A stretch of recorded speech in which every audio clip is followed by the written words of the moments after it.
यहाँ पर उपस्थित सम्माननीय मंच पर आसीन अतिथिगण, उपस्थित माताओं, बहनों एवं भाइयों,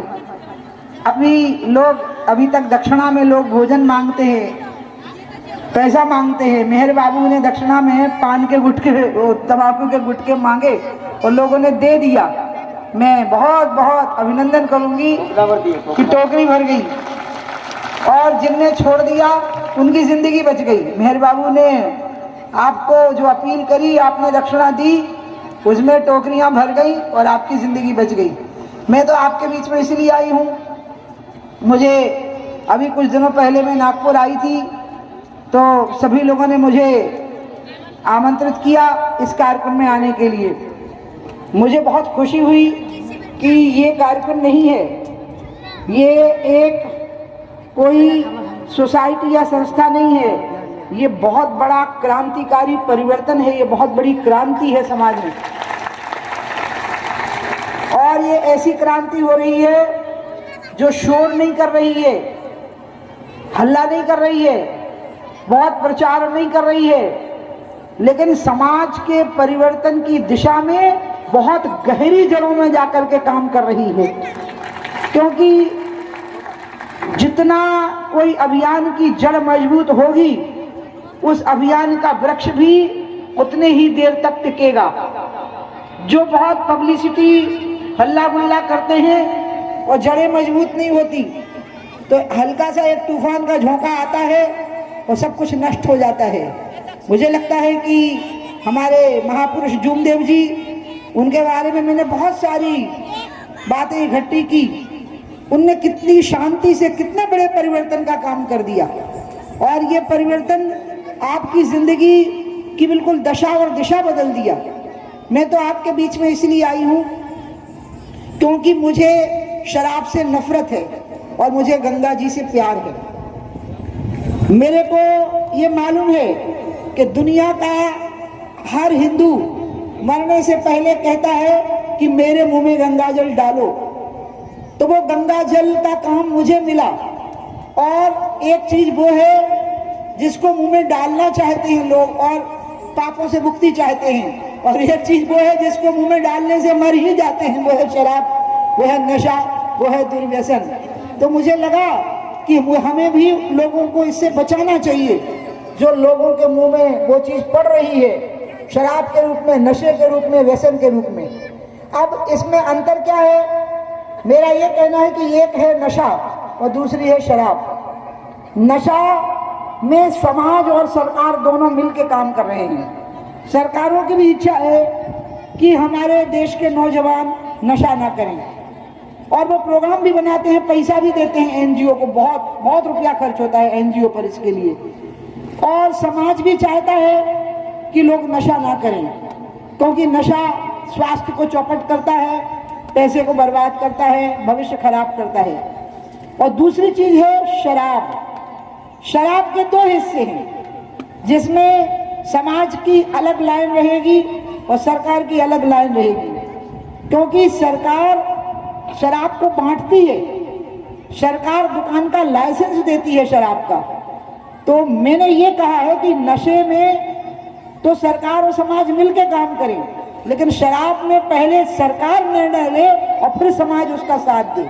नशा में पहले समाज निर्णय ले और सरकार उसका साथ दे, और शराब में पहले सरकार निर्णय ले। इसलिए अगर देखिए मेरा बस चले, लोग कहते हैं कि आप जागरूकता से शराब छोड़ने की बात कर रही हैं। अभी लोगों ने कहा ना कि एक दिन में नशा छोड़ा है, आपने कहा ना। मैं आपको बताऊं, ये धीरे धीरे नहीं छूटता, ये संकल्प से छूटता है। आपने एक दिन में तय कर लिया कि मर जाऊंगा, लेकिन आज के बाद से इसको हाथ नहीं लगाऊंगा, तो उसी दिन छूट जाएगा। और अगर आपने तय कर लिया कि धीरे धीरे छोड़ूंगा, तो कभी नहीं छूटता है।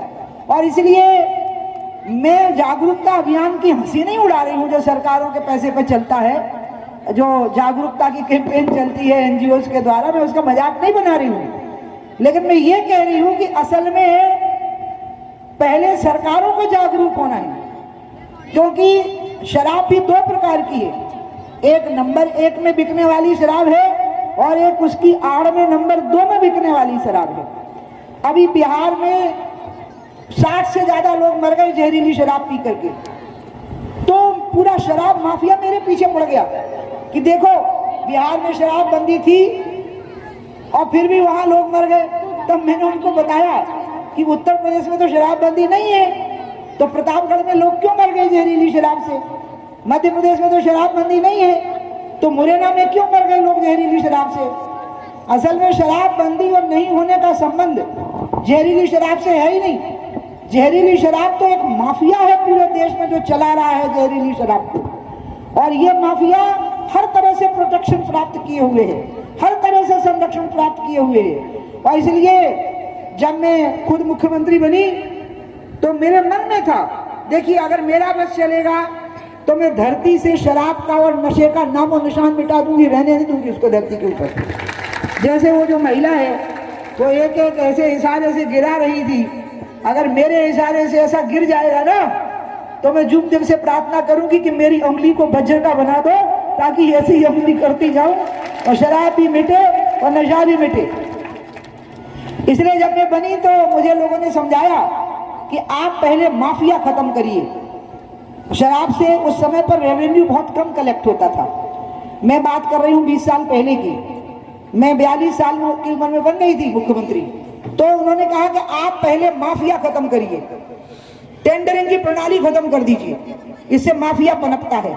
मैंने वो और इससे फिर जहरीली शराब बनती है पीछे से। हमने वो खत्म किया और मैंने लॉटरी पर डाल दिया कि जिसकी लॉटरी निकल जाएगी उसको दुकान मिलेगी। तो परिणाम यह निकला कि कई मिठाई वालों को दुकान मिल गई, कई खेती वालों को दुकान मिल गई, माफिया टूट गया। और फिर मैंने कहा धीरे धीरे इसको खत्म करने की तैयारी करो। असंयोग से ऐसा अवसर आ गया, तिरंगे का मामला आ गया, मैं मुख्यमंत्री की कुर्सी छोड़ करके चली गई तुरंत, क्योंकि मुझे लगा तिरंगा बड़ा होता है, मुख्यमंत्री की कुर्सी बड़ी नहीं होती है, तिरंगा देश की शान होती है, यही सोच करके चली गई। तो शराब माफिया ने मिठाइयां बांटी और आज हालत यह है कि मुझे डर लग रहा है कि उड़ता पंजाब की तरह कहीं मध्य प्रदेश भी उड़ता मध्य प्रदेश ना बन जाए, क्योंकि नशे का और शराब का संबंध है और प्रगति और शराब का संबंध है। पंजाब में प्रगति हुई खेती में, तो नौजवानों ने शराब पीनी शुरू की, फिर शराब से संतुष्टि होनी बंद हो गई तो वो नशे की ओर बढ़े और अंत में वो उड़ता पंजाब बना, गृहस्थियां बर्बाद हुई, घर बर्बाद हुए। इसलिए मैंने मध्य प्रदेश की सरकार चूंकि हमारी पार्टी की थी, तो मैंने वहां के मुख्यमंत्री जी को कहा कि शराब का राजस्व चलाकर, शराब के रेवेन्यू को वसूल करके सरकार चलाना वैसा ही है जैसे माँ अपने बच्चे का खून पी करके अपने आप को जिंदा रखना चाहिए। इसलिए रेवेन्यू चाहे कम हो जाए, लेकिन आप ये कोशिश करिए कि लोग कम से कम पिएं। सरकार की चेष्टा ये होनी चाहिए कि लोग कम से कम शराब पिएं। और रही बात जहरीली शराब और अवैध शराब को बंद करने की, तो उसमें लॉ एंड ऑर्डर को सख्त करिए, थानों को सख्त करिए, तहसीलदारों को सख्त करिए, जो नहीं मानते हैं उनकी वर्दियां उतरवाइए, उनको जेल भेज दीजिए उन लोगों को। जब आप कड़की बरतेंगे, राजदंड अपने हाथ में लीजिए, तो अपने आप चीजें ठीक हो जाएंगी। इसलिए आज वो महिला जब लड़ी मुझे बहुत अच्छा लगा। मेरी आप सब महिलाओं से और भाई लोगों से अपील है, ये बहुत बड़ा क्रांतिकारी आंदोलन है जो शुरू हुआ है।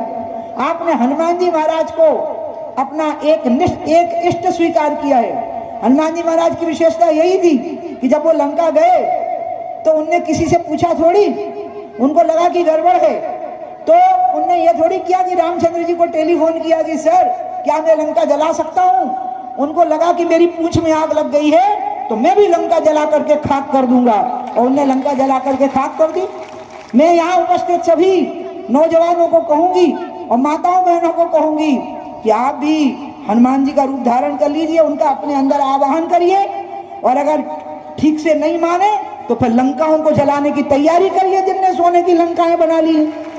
आप तो मजदूरी करते रह गए, आप तो खेती किसानी करते रह गए, आप तो छोटा मोटा काम करते रह गए, और लोगों ने आपके, सॉरी मैं बोल रही हूँ, मैं नेता हूँ तब भी, वोट ले लेके सरकारें बना ली, सोने की लंकाएं बन गई उनकी, और वो आराम से सोने की लंका में बैठे हुए हैं। और इसलिए उन सोने की लंकाओं को भी भस्म करने की तैयारी करो जो नशा और शराब को संरक्षण देती हूँ।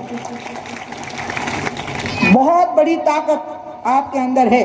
लोकतंत्र में सबसे बड़ी ताकत जो होती है वो मतदाता होता है। लोकतंत्र में, प्रजातंत्र में जो सबसे बड़ी ताकत होती है वो नागरिक होते हैं। मैंने जूमदेव जी के अभियान के बारे में, क्या कहते हैं उनको, जूमदेव जी को कुछ कहते हैं ना आप, बाबा कहते हैं, महान त्यागी बाबा जूमदेव जी। हाँ, महान त्यागी बाबा जूमदेव जी। उनके अभियान से आपने कितनी बड़ी प्रेरणा ली। आपने आजीविका की प्रेरणा ली, आपने रोजगार की प्रेरणा ली, आपने शायद शादी की फिजूल खर्ची की प्रेरणा दिलवाई कि नहीं दिलवाई? शादी की फिजूल खर्ची की भी ली।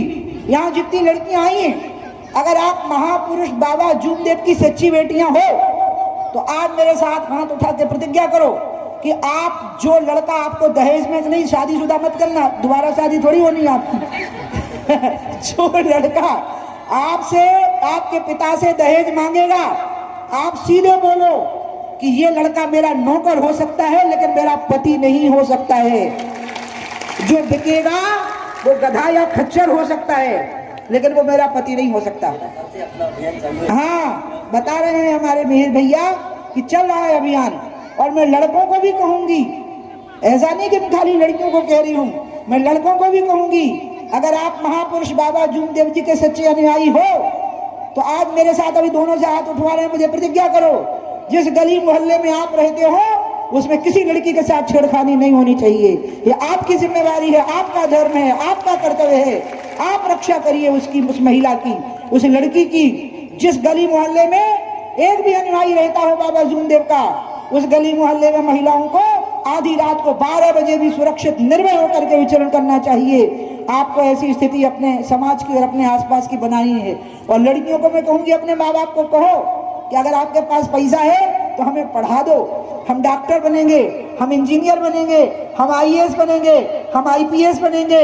और जब हम पढ़ लिख जाएंगे तो लाइन लग जाएगी, फिर शादी नहीं होगी, फिर स्वयंवर होगा, फिर तो हम तय करेंगे कि किसके गले में माला डालनी है और किसकी छाती में भाला मारना है। ये तो महिला तय करेगी, माला भी रहेगी और भाला भी रहेगा। जो उसका अपमान करेगा उस पर गुनी जर डालेगा, उसके लिए भाला रहेगा, और जिसको समझेगी कि बिल्कुल सही आदमी है उसके गले में माला डालेगी वो जा करके। और इसलिए जरा उठाओ, सच्ची में हाथ उठाना। देखो, मैं आपसे कोई झोली वोली, मेहर भैया झोली फैलाएंगे, मैं झोली नहीं फैलाती हूँ।